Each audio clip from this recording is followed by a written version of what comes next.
Узбекистан хочет в ядерный клуб. Трампу вынесут приговор до инаугурации и новые запреты в Беларуси. Обо всем этом расскажу подробнее в эфире «Нехта». Самые важные и интересные новости.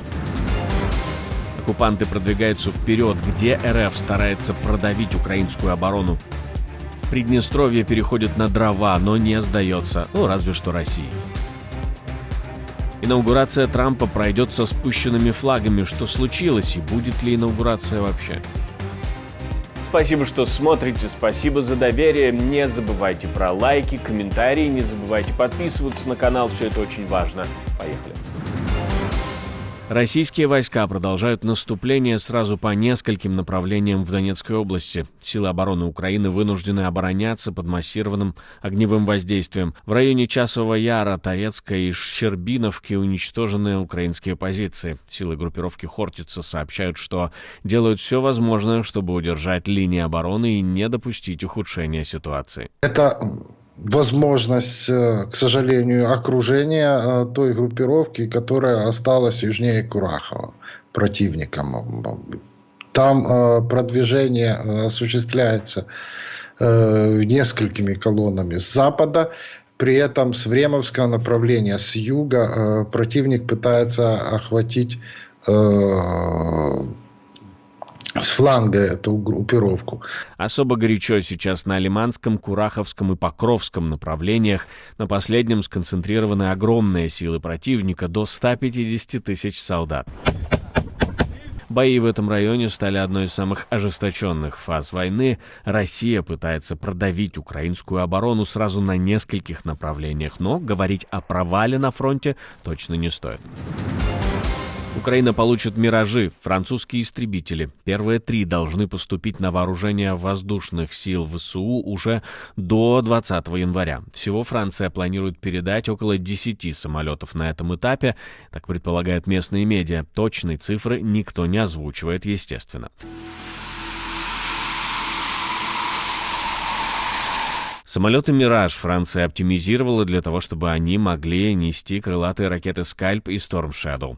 В медиа предполагают, что какое-то количество самолетов уже находится в Украине и используются в качестве тренировочных. Я знаю, что среди наших зрителей много экспертов, много тех, кто хочет разобраться в вопросе. Пишите в комментарии, все вместе точно все сможем расставить по местам. Называемое Приднестровье переходит на дрова. Оптимисты в местной власти говорят, что безвыходных ситуаций нет.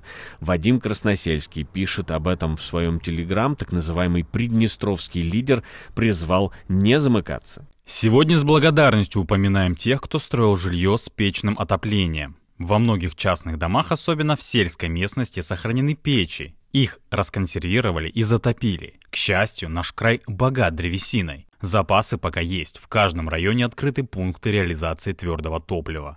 Напомню, с 7 утра 1 января 2025 Украина, как и планировалось, полностью перекрыла транзит российского газа через свою газотранспортную систему. В Министерстве энергетики подчеркнули, что этот шаг был сделан в интересах национальной безопасности. Поговорили об этом с политологом-экспертом Алексеем Буряченко. Они пытаются радикализировать настроение как в Приднестровье, так и, соответственно, в самой Молдове, которые, как мы видели во время выборов президента, когда выиграла Санду, были все равно поделены плюс-минус пополам.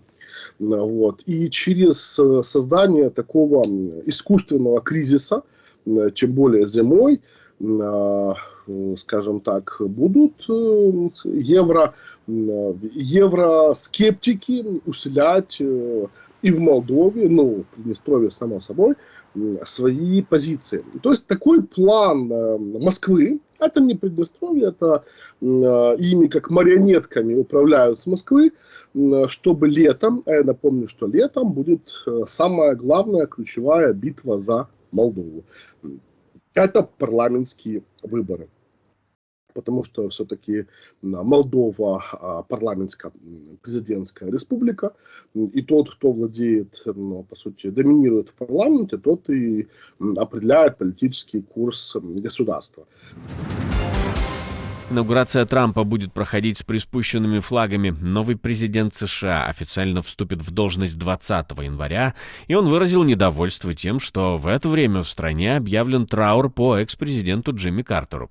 Смерть Джимми Картера, который ушел из жизни 29 декабря в возрасте 100 лет, стала событием национального масштаба. По традиции объявляется 30-дневный траур, и национальные флаги остаются приспущенными. Таким образом, дата инаугурации Трампа совпадает с трауром, а значит и все сопутствующее тоже. Демократы все в восторге от того, что наш великолепный американский флаг может быть приспущен во время моей инаугурации. Никто не хочет этого видеть, и ни один американец не может быть рад этому. Посмотрим, чем все закончится. Тем временем Белый дом дал понять, что менять решение о трауре никто не собирается. Пресс-секретарь заявила, что традиция будет соблюдена. Интересно, что сам Трамп уже начал подготовку к масштабному митингу Победы, который должен пройти 19 января, то есть за день до инаугурации. Это будет его первое крупное мероприятие в Вашингтоне с момента штурма Капитолия его сторонниками в январе 2021 года. Как думаете, как можно оценивать такой ход, такое решение американского политикума? Пишите в комментарии обязательно. Кроме того, Трампу вынесут приговор еще до инаугурации, об этом пишет издание Axios. Судья в Нью-Йорке назначил вынесение приговора на 10 января. Трамп обвинен в фальсификациях документов предвыборной кампании, связанных с выплатой откупных порноактрисе. Суд уже признал Трампа виновным по всем 34 пунктам обвинения, что делает его первым осужденным преступником, избранным президентом США. Но судья подчеркнул, что тюремное заключение Трампу не грозит, поскольку прокуратура больше на этом не настаивает в свете его избрания президентом. Но приговор необходим для завершения дела и возможности подачи апелляции. Трамп может присутствовать на оглашении приговора как лично, так и онлайн, но процесс идет на фоне политических и юридических споров, способных повлиять на его новый президентский срок. Если потенциально совершено какое-то преступление, то оно совершено там в рамках работы, да, президента, и оно преступлением таким не является, поскольку, скажем, человек, который уже прошел инаугурацию, выиграл выборы, это уже больше институция, нежели человек. Действует он по умолчанию в интересах государства. В данном случае 10 числа должен быть оглашен этот приговор, и это вносит определенные, скажем так, репутационные сложности и риски для Трампа. И с другой стороны, это определенные, скажем так, политические закладки, если можно так их назвать, для его политических оппонентов, как внутри республиканской партии, так, конечно же, и для демократов и для третьих сил, которые потенциально вообще говорят про то, что двупартийная система в Соединенных Штатах себя давно уже изжила.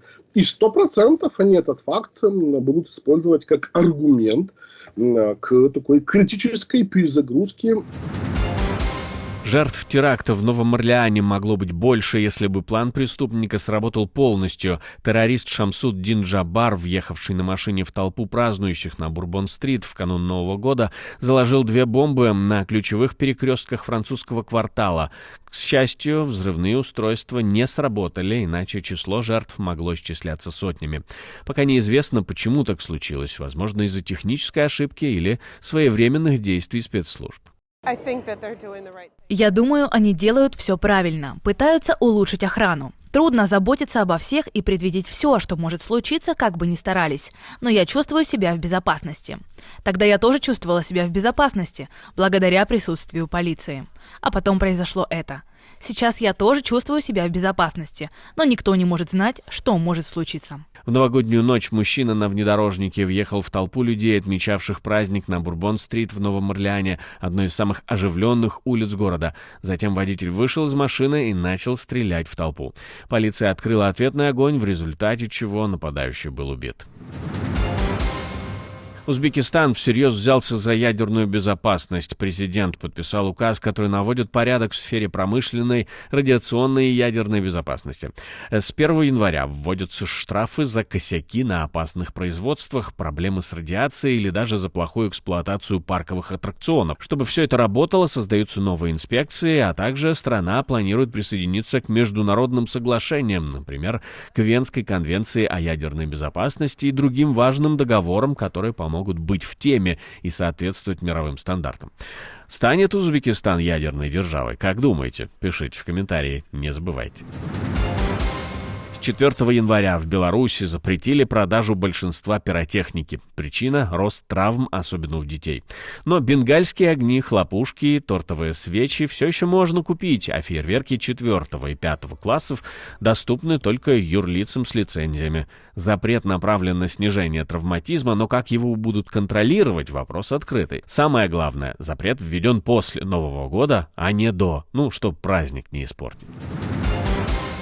Наследный принц Марокко Мулай Хасан категорически против целования рук и старается избежать этого всеми возможными способами. Он уверенно пожимает руки взрослым, но моментально отдергивает их, если кто-то пытается поцеловать.